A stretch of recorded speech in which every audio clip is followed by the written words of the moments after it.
खबर ये है $100 बिलियन की इन्वेस्टमेंट जा रही है इंडिया में स्विट्जरलैंड की तरफ से। क्या पाकिस्तान में इस तरीके से इन्वेस्टमेंट आ सकती है, पॉसिबल है या नहीं? पाकिस्तान को लोगों को भी रियलाइज़ कर लेना चाहिए कि अब इंडिया का जो वर्ल्ड वाइड इकोनॉमिक स्टेटस है, उनका जो स्टेटस मुख्तलिफ फोरम्स के ऊपर यूएनओ के अंदर है, वो एक डिफरेंट कंट्री बन चुका हुआ है। ठीक है, उसी अब हम अपना कंपैरिजन उनके साथ करते हैं तो ये बचगाना कि आपके फ़र्ज़ करें इलेक्शन हो गए, आप पूछ रहे हैं इन्वेस्टमेंट क्यों नहीं आती।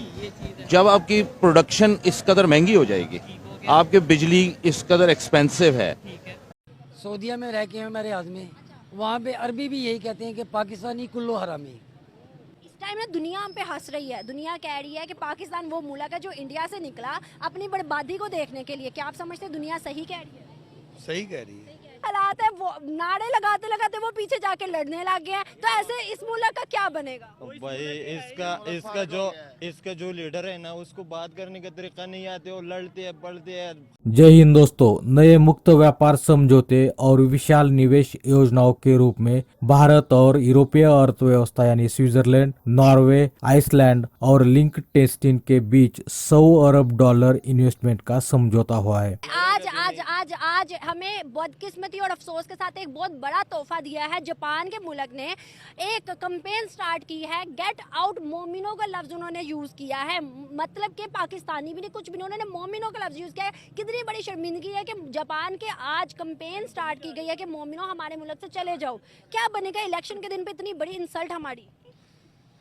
आपके पास एक्सपीरियंस लेबर फोर्स नहीं है, आपका जो मुल्क के अंदर लोग हैं वो इन्वेस्ट करने को तैयार नहीं है, तो बाहर से कैसे कोई आएगा?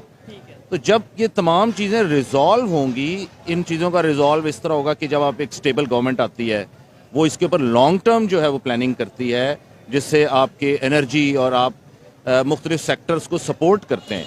फॉर एग्जांपल, आपने पिछले दौर में देखा टेक्सटाइल सेक्टर को हमने सपोर्ट किया। वो किस तरह किया? उनके प्राइस कंपेटिटिव बनाई इंटरनेशनल लिहाज से। बहुत बड़ा कहा जाता है कि गिफ्ट दिया जा रहा है पाकिस्तान के लोगों को। जापान के अंदर से एक कैंपेन स्टार्ट हुई है, उन्होंने बोर्ड पकड़े हुए हैं, गेट आउट मोमिनो, यहाँ से निकल जाओ पाकिस्तानियों, मोमिनो यहाँ से चले जाओ, हमारे जापान को तुम लोगों ने बड़ा गंदा कर दिया है। क्या समझते हैं कि ये क्यों और आज के दिन ही ऐसी कैंपेन? बेसिकली ये तो इस्लामी फोबिया की एक वेव है जो वर्ल्ड वाइड चल रही है, उसका मुख्त असरात जो जापान में भी नज़र आ रहे हैं। तो ये तो एक कंप्रीहेंसिवली मुस्लिम लीडर्स को देखना पड़ेगा, क्योंकि जिस तरह दोस्तों आपको बता दें कि प्रधानमंत्री नरेंद्र मोदी के नेतृत्व में भारत यूरोपियन कंट्री के साथ अपने व्यापारिक और सामरिक संबंध दिन ब दिन बढ़ाते जा रहा है। 16 साल की बातचीत के बाद भारत स्विट्जरलैंड, नॉर्वे, आइसलैंड और लिंकटेनस्टीन के साथ अपनी तरह का पहला व्यापार समझौता कर रहा है। ये देश यूरोपीय मुक्त व्यापार संघ यानी EFTA बनाते हैं, जो दुनिया के सबसे अधिक आबादी वाले देश 1.4 बिलियन लोगों के बाजार तक आसान पहुंच के बदले एक मुक्त व्यापार सौदे के हिस्से के रूप में भारत में निवेश करने पर सहमत होते हैं। इस मुक्त व्यापार समझौते की असामान्य विशेषता यह है कि ये निवेश गारंटी के साथ आता है। अगले 15 वर्षों के लिए अंतिम राशि $100 अरब तक हो सकती है। ब्लूमबर्ग द्वारा उद्धृत भारत के वाणिज्य मंत्रालय के आंकड़ों के अनुसार EFTA देशों के साथ भारत का द्विपक्षीय व्यापार काफी हद तक स्विट्जरलैंड के योगदान के बारे में है। उनका दो तरफा व्यापार 2022-23 वित्तीय वर्षों में पूरे समूह के साथ $18.66 बिलियन में से $17.14 बिलियन का था। ये भी बताया कि नया सौदा मुख्य रूप से निजी व्यवसायों से भारत में निवेश लाएगा और दक्षिण एशियाई देश में संभावित रूप से 1 मिलियन से अधिक नौकरियों के साथ विनिर्माण परियोजनाओं पर ध्यान केंद्रित करेंगे। जिसमें आपने देखा, मैं आपकी बात को काट रहा हूँ, आपने बोला लास्ट हमने पिछले दौर में टेक्सटाइल सेक्टर को थोड़ा सपोर्ट किया, लेकिन टेक्सटाइल इंडस्ट्री यहाँ से बंद होकर बांग्लादेश जा रही है। हमने कैसा देखिए, इन्वेस्टर को तो जहाँ से पैसा मिलेगा वो वहाँ चला जाएगा, लेकिन अगर यहाँ पर उसकी वो कम्पीट ही नहीं कर सकता, आपने कोटेशंस भेजनी है बाहर और दुनिया से लोग उन्हें उस पर कोट करना है, तो आप कंपेटिटिव ही नहीं होंगे, आपके रेट से उसके मुताबिक नहीं हो सकते। आपको तो एनर्जी उस तरह अवेलेबल नहीं है, आपके मशीन्स उस तरह नहीं है। दूसरे नंबर पे जो मेन बात इन्होंने की है जिससे मैं थोड़ा सा शॉक हूँ कि वर्क फोर्स लेबर जब तक किसी भी कंट्री में नहीं होगी, हालांकि पाकिस्तान दुनिया का छठा बड़ा कंट्री है आबादी के लिहाज से, लेकिन यहाँ पे शायद उस तरीके से स्किल लेबर नहीं मौजूद है जो कि हमें इंडिया में या बांग्लादेश में देखने को मिलती है। स्किल लेबर जो है ना वो डेवलप की जाती है किसी भी सेक्टर के अंदर। अगर फॉर एग्जांपल आपको पहले प्लानिंग होती है आपके पास कि हमने कितने इंजीनियर पैदा करने, कितने टेक्नीशियन पैदा करने, कितने लेबर पैदा करने, और जो इंजीनियर, जो टेक्नीशियन, जो लेबर पैदा हो उसे पाकिस्तान में रखना भी है। ये ना हो कि वो ब्रेन ड्रेन हो रही है सारे पाकिस्तान से बाहर। जी बिल्कुल नहीं। ब्रेन ड्रेन देखें, ब्रेन ड्रेन जो है वो थोड़ी एक्सपोनेंशियल हुई है इस दफा हमारे मुल्क में, लेकिन हर मुल्क में होती है। थर्ड वर्ल्ड कंट्रीज में जाते हैं लोग, लेकिन स्टिल आपके पास ऐसी वर्कफोर्स मौजूद होती है। आप ट्रेन करते हैं, फ्रेश लोगों को ट्रेन करते हैं ताकि वो उस इंडस्ट्री की खपत को पूरा कर सकें। तो पूरा सिस्टम, एक चीज़ के ऊपर आप नहीं इसको रिलाई कर सकते, आपको पूरा सिस्टम डेवलप करना पड़ेगा। इस तरह की मुख्तलिफ इंडस्ट्रीज जो आप आइडेंटिफाई करते हैं कि ये मेरी टॉप 10 इंडस्ट्रीज हैं जिसको मैंने ग्रोथ करनी है। इस तरह आप ले लिए ऑटोमोटिव सेक्टर है, तो वो आपका जो ऑटोमोटिव सेक्टर के लिए जो टेक्नीशियंस हैं और जो आपकी टेक्नोलॉजी आपको चाहिए आप वो इंपोर्ट करते हैं, वो आप यहाँ लगाते हैं, वो आप लोग उसके लिए ट्रेन करते हैं। तो जब तक आपका के लिहाज से देख लें तो सेक्टेरियन वाइज रिफ्ट बहुत ज़्यादा है, तो ये इट्स आवर फॉल्ट।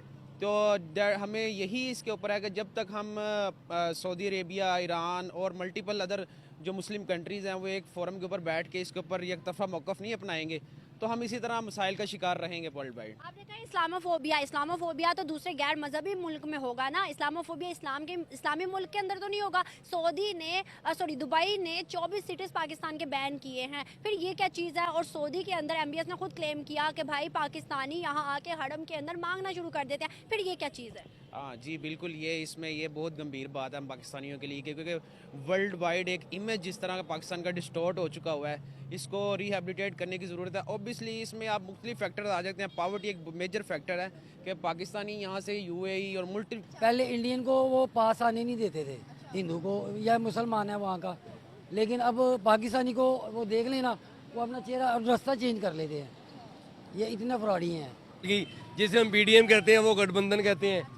PDM और गठबंधन ये दोनों भाई हैं एक दूसरे के, और ये इंडिया को ही कॉपी करते हैं, ये आप भी जानते हैं हम भी जानते हैं। इंडिया को अगर कॉपी करते तो आज तरक्की ना कर लेते, इंडिया चाँद में चला गया। और जिन से मोदी इंडिया में आया है उसकी हालात बहुत बेहतर हो गए हैं और इंडिया बहुत ज़्यादा ऊपर जा रहा है, इसलिए उनको जेलस फील हो रही है। वो चीज़ें तमाम की तमाम कंपेटिटिव नहीं होती ग्लोबल मार्केट के साथ जिनके साथ आप compete करते हैं। आप compete कर रहे हैं चाइना के साथ, आप compete कर रहे हैं इंडिया के साथ, आप बांग्लादेश के साथ कर रहे हैं।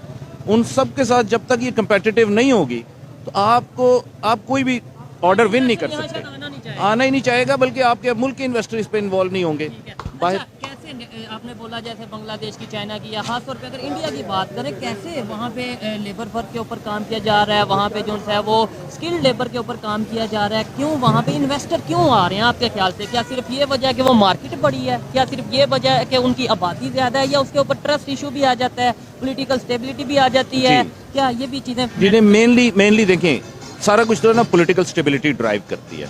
फिर उसके बाद आपकी कितनी पॉलिसीज अच्छी हैं वो आपको ड्राइव करते हैं कि आपकी पॉलिसी ऐसी हैं कि वो उस तरह। इंडिया ने सॉफ्टवेयर इंडस्ट्री के ऊपर फोकस किया, बांग्लादेश ने रेडीमेड गारमेंट्स के ऊपर फोकस किया। अब वो जितना भी उनका वर्क फोर्स है वो सारा का सारा वो उस तरह उन्होंने डेवलप किया है, जिसकी वजह से वो सारा कुछ आना शुरू हुआ। जब वो आपके पास बहुत ज़्यादा आपको पता चले, किसके ऊपर वर्क किया? हमने अपने आप को तबाह करने के ऊपर फोकस